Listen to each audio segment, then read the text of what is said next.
Assalamualaikum warahmatullahi wabarakatuh.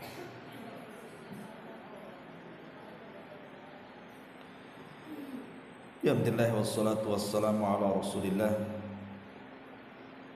wa ala alihi wa sahbihi wa mawalah wa la hawla wa la quwwata illa billahi wa ba'd. Terlanjutkan kembali kajian kita, masih membahas kitab Umdatul Ahkam, dan kita masuk pada hadis yang ke-10, masih dalam bab taharah. An Aisyah radhiyallahu anha qalat, kana Rasulullah sallallahu alaihi wasallam yujibuhu tayammunu fi tana'ulihi wa tarajjulihi wa tuhurihi wa fi sya'ni kullihi. Kata Aisyah ummul mukminin radhiyallahu anha bahwa Nabi sallallahu alaihi wasallam suka mendahulukan bagian sebelah kanan daripada bagian kiri, baik ketika memakai sandal, bersisir ataupun bersuci. Bahkan dalam semua urusan Nabi SAW selalu mendahulukan yang kanan-kanan.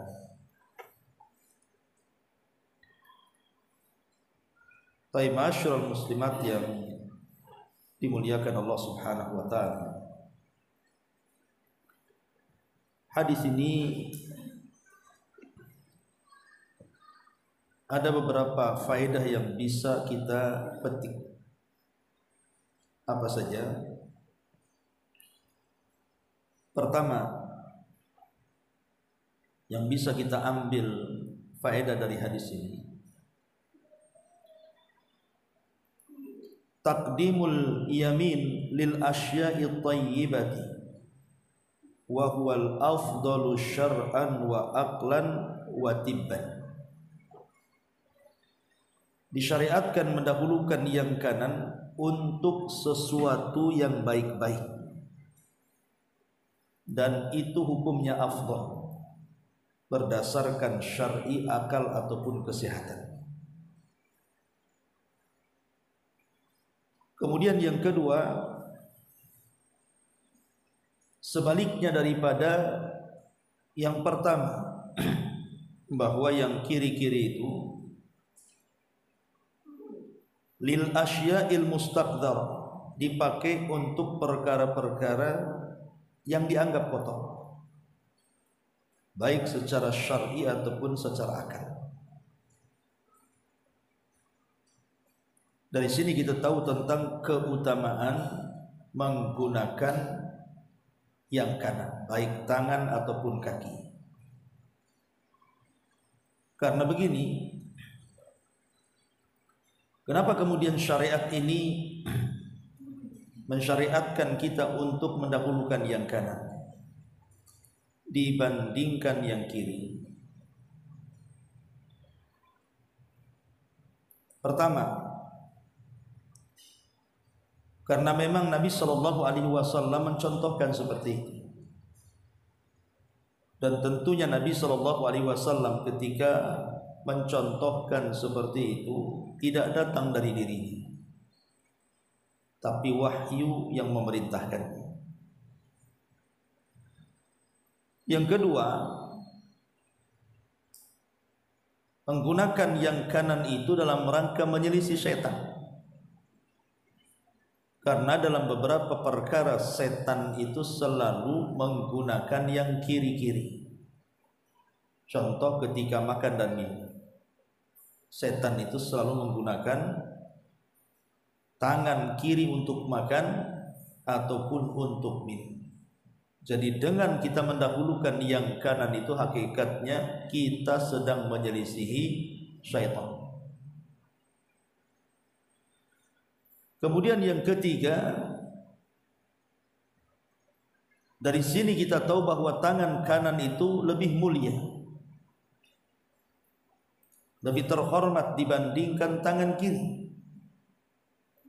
Makanya ibu ajarkan kepada anak-anak ibu, baik ketika makan, ketika minum, ketika menggunakan pakaian, celana ataupun menggunakan sandal. Perhatikan, jangan sampai kemudian anak-anak kita mendahulukan yang kiri, akhirnya jadi kebiasaan. Kemudian juga yang keempat, bahwa ini bagian daripada adab bersama manusia. Ketika seseorang bersalaman umpamanya, bersalaman, tangan ketemu tangan, kalau seandainya kita serahkan yang kiri, sementara lawan daripada orang yang salaman itu menggunakan tangan kanan, tentu tidak ketemu juga kan, yang satu ngadap sana, yang satu ngadap sini kan. Yang kedua memang tangan kiri untuk kotoran, sehingga qillatul adab, jadi sedikit adabnya jadinya. Jadi menggunakan yang kanan itu bagian daripada adab bermuamalah dengan manusia. Lebih daripada itu, menggunakan yang kanan ini karena tafaul. Tafaul itu artinya kita berdoa kepada Allah Azza wa Jalla, kalau di dunia saja kita mendahulukan yang kanan, maka di akhirat mudah-mudahan kita termasuk ashabul yamin, orang yang senantiasa berada di sebelah kanan. Karena orang yang berada di sebelah kanan nanti pada hari kiamat itu adalah orang-orang yang diselamatkan Allah. Tapi sebaliknya, orang-orang yang ada di sebelah kiri justru mereka adalah orang-orang yang digiring ke neraka. Jadi dari dunia saja kita sudah diarahkan ke yang kanan. Karena di akhirat ashabul yamin, mereka adalah orang-orang yang selamat dari api neraka dan masuk ke dalam surga. Jadi itu kenapa kemudian alasan-alasan kita mendahulukan yang kanan itu karena alasan-alasan seperti ini. Apalagi sekali lagi bahwa sunnah Nabi SAW, baik dari ucapan beliau ataupun perbuatan beliau, itu selalu menggunakan yang sebelah kanan, baik tangan ataupun kaki. Kemudian juga di antara faedahnya hadis ini, bahwa kalau kita cermati hadis ini mengajarkan kepada kita untuk perbaikan manusia, untuk penjagaan manusia, supaya manusia itu terhindar dari bahaya dan madharat. Umpamanya orang makan dengan tangan kiri, sementara dia cebok dengan tangan kiri, berarti secara kesehatan membahayakan. Karena boleh jadi ketika dia mungkin cebok kurang bersih, ada kotoran atau najis, kemudian menempel di tangan, kemudian kita gunakan makan.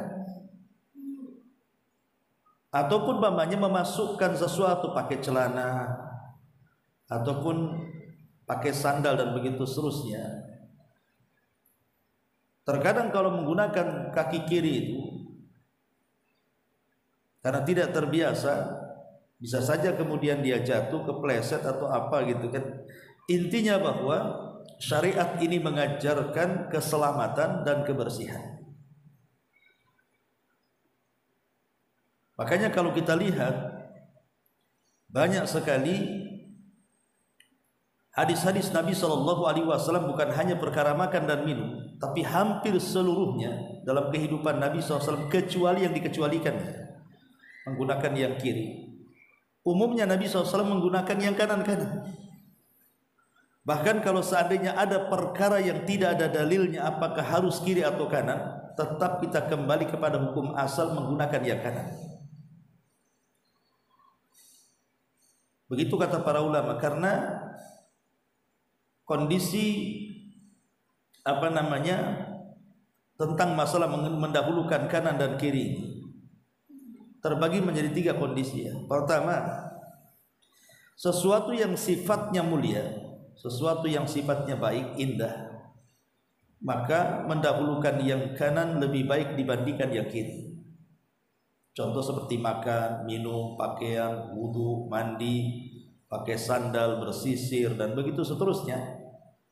Maka ini kan sifatnya mulia, maka dahulukan yang kanan dibandingkan yang kiri.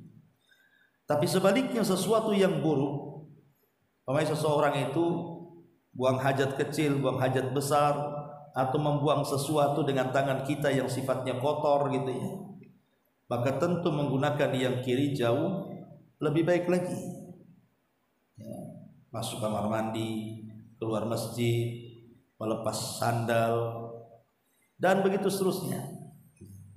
Tapi kalau tidak ada suruhan apakah yang kanan atau yang kiri, maka kondisi yang ketiga kembali kepada hukum asal, bahwa yang kanan itu jauh lebih baik dibandingkan yang kiri. Taib, masyarul muslimat yang dimuliakan Allah Subhanahu wa taala. Di sini Nabi sallallahu alaihi wasallam dijelaskan di antara perbuatannya oleh Ummuna Aisyah radhiyallahu anha, yu'jibuhu at-tayammum. Beliau suka dengan yang kanan. Pertama, fi tana'ulihi, ketika beliau menggunakan sandal. Jadi ketika menggunakan sandal, Nabi SAW suka dengan mendahulukan kaki kanan sebelum kiri. Tapi kalau melepasnya terbalik, kaki kiri dulu baru kanan. Maksud saya ini memakainya. Bicara soal memakai sandal, tentu memakai sandal juga dalam Islam itu diatur. Itu menunjukkan kesempurnaan Islam, bahwa Islam itu bukan hanya mengatur perkara-perkara ibadah saja. Tidak, bahkan sampai kepada ada bersandal itu dalam Islam itu ada. Dan ini tidak pernah diajarkan di luar ajaran Islam. Menunjukkan sempurnanya Islam. Bahwa semua diatur, sampai ke sandal, urusan sandal pun diatur dalam Islam. Pertama, tentu at-tayammun fi na'li, menggunakan kaki kanan dalam bersandal ini sesuatu yang disyariatkan berdasarkan hadis Aisyah yang kita baca. Kemudian juga melepaskan dengan kaki kiri ketika seseorang hendak melepaskan sandal. Ini bagian adab juga. Kemudian yang ketiga, duduk ketika menggunakan sandal.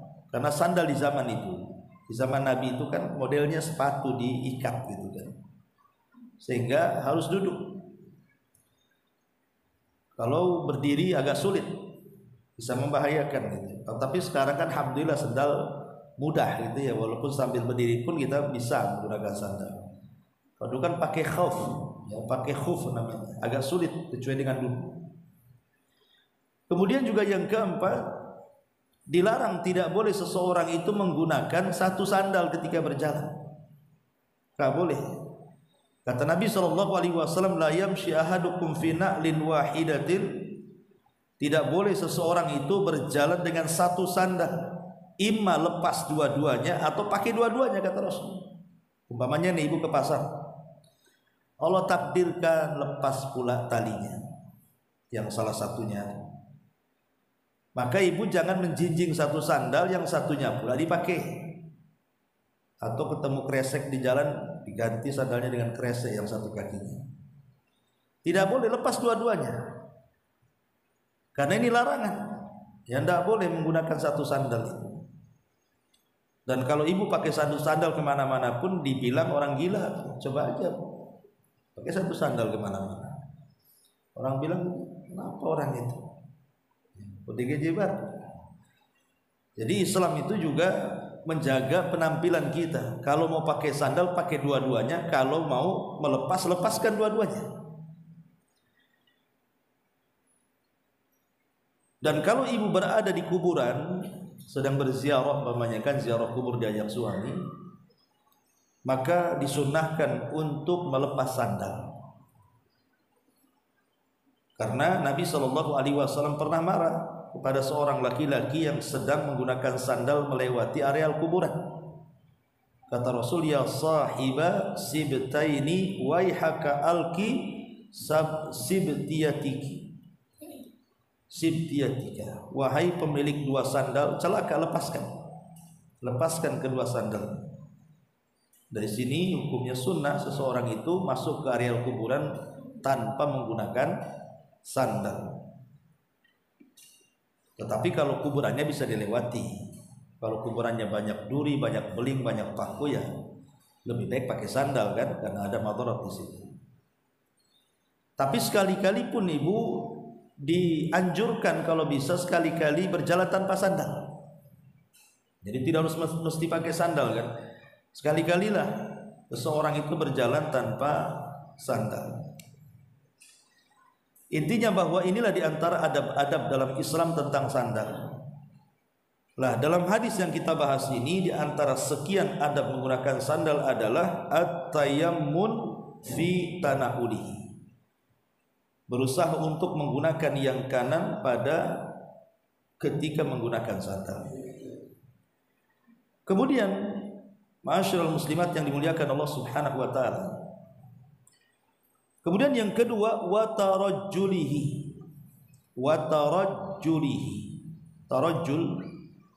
Tarajjul itu artinya penyisir. Sebagian para ulama seperti yang dijelaskan Al-Hafidz Ibnu Hajar Al-Asqalani ketika beliau memaknai makna tarajjul.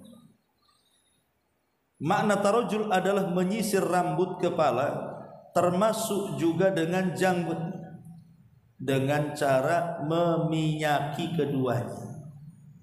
Dikasih minyak gitu ya. Itu disebut tarajjul. Supaya lebih rapi lagi maksudnya. Karena ada rambut-rambut itu yang susah diatur. Centang perenang ke sana kemari disisir, tetap saja ke situ gitu ya. Lah supaya rapi, maka ditarajjul, maksudnya dikasih minyak kemudian disisir, baik rambut laki-laki atau perempuan ataupun janggut bagi laki-laki. Lah Syekh Utsaimin rahimahullah taala juga memberikan makna tarajjul adalah memberikan minyak kepada rambut kemudian menyisir dan merapihkannya. Itu makna tarajjul. Dan Syekh Abdul Razak beliau mengatakan juga tarajjul adalah menyisir rambut, membersihkannya, kemudian memberikan perhatian khusus padanya. Artinya kalau di zaman sekarang ada perawatan lah namanya rambut itu. Kenapa kita harus merawat rambut, Bu? Karena Nabi SAW mengatakan man kana lahu sya'run falyukrimhu, kata Rasul. Siapa yang memiliki rambut hendaklah memuliakan rambutnya. Dengan cara tadi menyisir, ngasih minyak, merapihkan atau ke salon gitu ya. Itu bagian daripada tarajjul artinya. Tapi masalahnya harus dipahami, menyisir bagi perempuan mungkin sebuah kewajiban karena berkenaan dengan kecantikan masalahnya. Sebab kalau wanita jarang menyisir itu jadi menambah ataupun mengurangi kecantikan dia. Tapi masalahnya laki-laki. Apakah laki-laki dibolehkan menyisir tiap hari? Ibu mungkin yang pernah hidup di tahun-tahun belakangan kan itu ya. Kalau zaman dulu anak-anak muda bergaya itu biasanya bawa-bawa sisir kan, Bu. Bukan dompet yang dibawa, itu sisir. Sisir itu ditaruh di belakang. Sisir kecil, bawa sisir gede ya enggak lah. Biasanya itu di kemana-mana bawa sisir tuh. Tetapi pertanyaannya, apakah laki-laki boleh menyisir tiap hari? Karena ada larangan dari Nabi SAW. Naha Nabi SAW anit tarajjuli illa ghibah. Nabi SAW itu melarang tidak boleh menyisir kecuali dibuat jarang-jarang. Kalimat ghibah, Imam Ahmad memberikan catatan, maksudnya ghibah di sini artinya yauman wa yauman.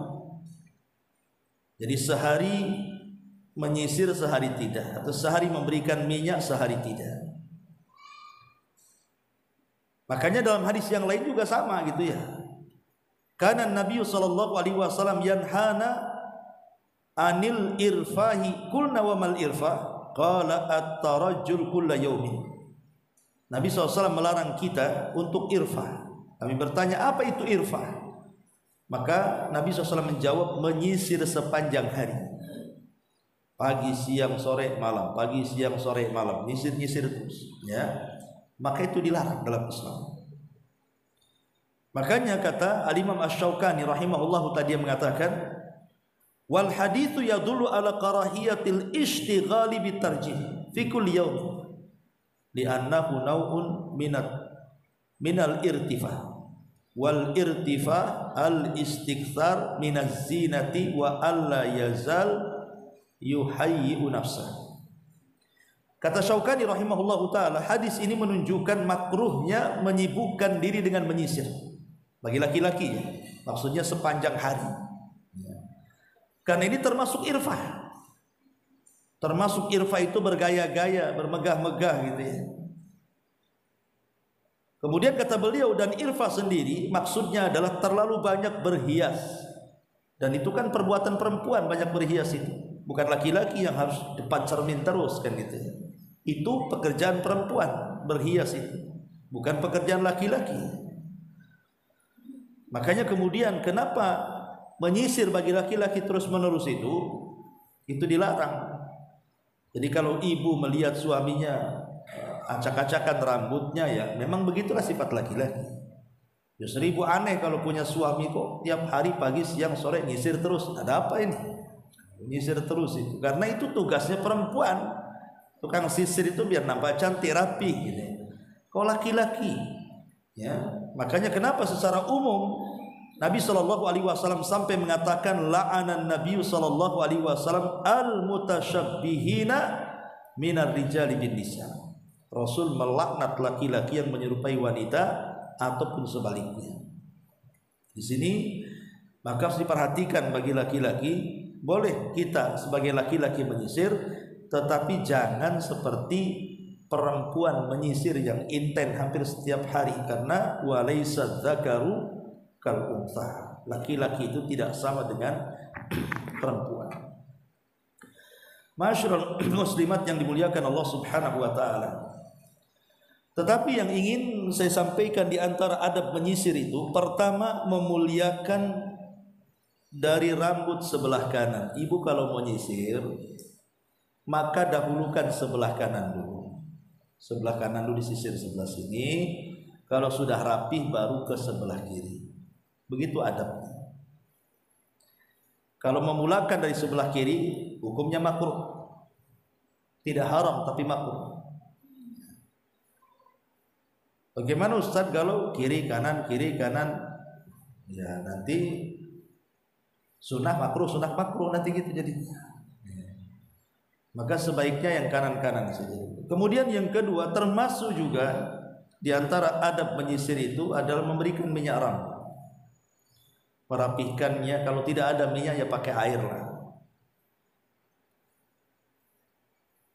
Supaya apa? Supaya tidak acak-acakan, ya. Kemudian yang ketiga, termasuk apabila ibu ke salon mencukur rambut. Ataupun bapak ibu, bapak-bapak juga sama, kalau datang ke salon mencukur rambut, minta bu kepada tukang cukurnya, tolong dahulukan sebelah kanan, potong dulu sebelah sini, tapi habis itu jangan ditinggalkan, sebelah kirinya potong juga.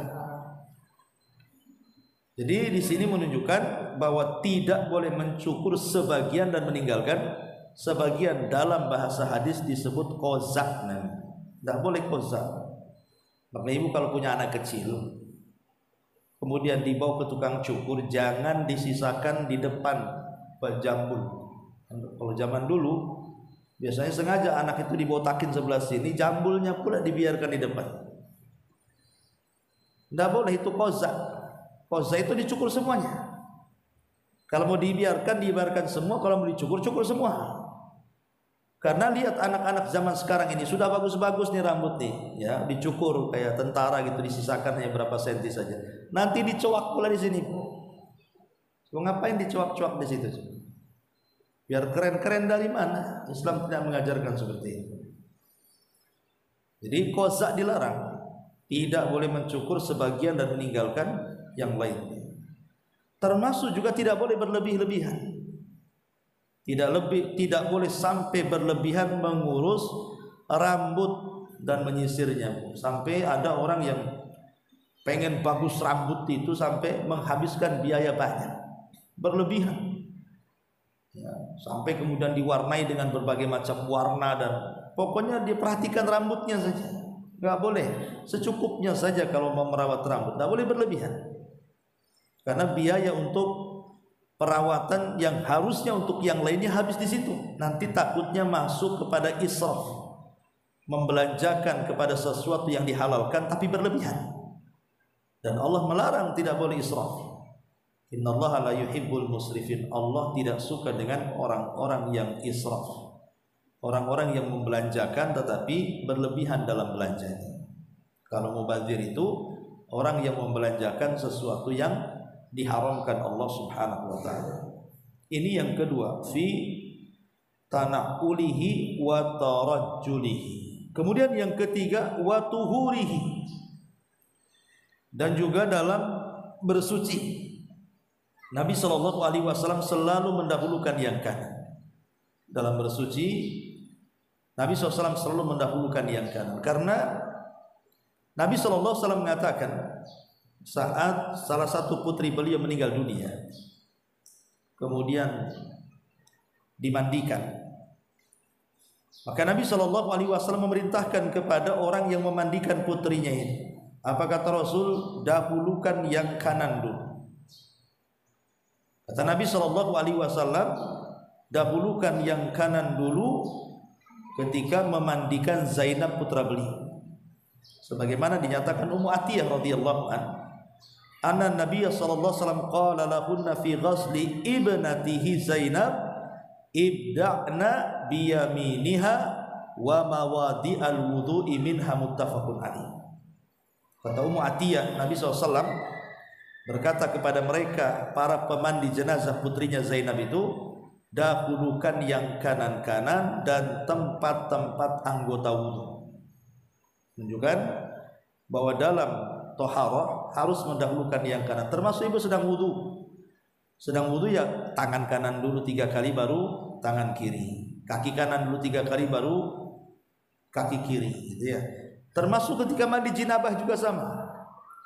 Kita membasuh sebelah kanan dulu baru sebelah kiri. Termasuk memandikan jenazah juga sama. Ya, jadi pada setiap toharoh maka disunnahkan yang kanan-kanan. Bahkan lebih daripada itu, di ujung hadis Nabi mengatakan apa? Wa fi sya'ni kullihi. Wa fi sya'ni kullihi, maksudnya pada seluruh urusan. Pada seluruh urusan yang tidak ada dalilnya, maka mendahulukan yang kanan itu hukum asal. Mendahulukan yang kanan itu hukum asal. Lah dari hadis ini kita tahu bahwa di antara kesempurnaan nikmat yang Allah Subhanahu wa taala berikan kepada kita adalah kesempurnaan agama yang mengatur sampai kepada urusan sandal, urusan menyisir, urusan sesuci, sampai kepada semua urusan. Ya, diatur dalam Islam itu salah satunya mendahulukan yang kanan-kanan, kecuali memang ada dalilnya seseorang itu mendahulukan yang kiri. Memang ada dalilnya, seperti masuk kamar mandi, ya memang ada dalilnya. Keluar dari masjid, melepas sandal, ketika cebok, istinja dan lain sebagainya. Berarti kalau ada perintahnya memang harus mendahulukan yang kiri, ya tentu melaksanakan perintah lebih baik. Karena memang sudah ada porsinya, mana yang kanan dan mana yang kiri. Bahkan Syekh Ibnu Utsaimin rahimahullahu taala sampai mengatakan wujubul akli bil yamin wa wujubus syurbi bil yamin wa annal akla bisyimali aw syurba bisyimali haram. Wajib mendahulukan yang kanan pada makan dan minum, sebab kalau makan dan minum menggunakan tangan kiri bukan makruh lagi, haram. Sampai diharamkan kata beliau. Tetapi kecuali yang mungkin tangannya patah, tangannya baru jatuh, tidak bisa menggunakan yang kanan, maka dalam kondisi darurat seperti ini ya mau tidak mau harus tangan kiri kan gitu. Kalau tidak ada yang menyuapi. Tapi hukum asal yang kanan baik pada masalah yang lainnya itu sangat dianjurkan di dalam Islam karena hikmahnya tadi sudah saya katakan, dalam rangka menyelisih setan, dalam rangka tafaul supaya di akhirat menjadi ashabul yamin, kemudian dalam rangka memuliakan yang kanan, dan dalam rangka bagian daripada adab. Ya, adab kita sesama manusia mendahulukan yang kanan-kanan. Ini diantara penjelasan singkat dari hadis Aisyah Ummul Mukminin radhiyallahu taala anha. Taib. Sekarang kita akan memetik beberapa faedah. Satu, dalam hadis ini dari rangkuman semua yang sudah saya jelaskan tadi, satu, bahwa dalam hadis ini dalilun ala istihbabi al bada'ati birrijlil yumna fil lubsin na'li wa ghairihi. Dalil hadis ini menjadi dalil tentang sunnahnya mendahulukan kaki kanan, karena kan hadis ini dimulai dari memakai sandal ya. Hadis ini dalil disunahkan yang memulai dengan kaki yang kanan ketika menggunakan sandal. Lah begitu juga yang semisal dengan sandal. Seperti ibu menggunakan kaos tangan atau kaos kaki. Nah, sama pakai kaos kaki pun kaki kanan dulu baru kaki kiri, ataupun menggunakan kaos tangan maka yang kanan dulu baru yang kiri. Kemudian yang kedua, dalilun ala istihbabi al-bada'ati bil janibil ayman minar ra'si inda tasrihihi wa duhnihi wa rubbama yuqal mithluhu fi tamshiti lihyati. Hadis ini juga dalil disunahkan memulai dari samping sebelah kanan kepala saat mencukurnya atau saat memberikan minyak kepada rambutnya atau saat merapihkan janggutnya bagi laki-laki. Kemudian yang ketiga, hadis ini juga dalilun ala istihbabi al-bada'ati bil yamin fil wudhu'i wal ghusli. Hadis ini juga menunjukkan tentang sunnah hukumnya mendahulukan yang kanan baik dalam berwudu ataupun dalam mandi besar. Dan itu berdasarkan ijma, kesepakatan para ulama. Kemudian yang keempat, bahwa Aisyah Ummul Mukminin mengatakan yuhibbut tayammun fi sya'ni kullihi, bahwa Rasul senantiasa suka dengan yang kanan-kanan pada setiap perkaranya. Ya dulu ala masyru'iyati al-bada'ati fil yamin fi kulli syai'in, bahwa hadis ini menunjukkan pada segala sesuatu hal kalau memang tidak ada dalilnya apakah harus menggunakan kanan atau kiri, maka kembali kepada hukum asal menggunakan yang kanan itu jauh lebih baik lagi.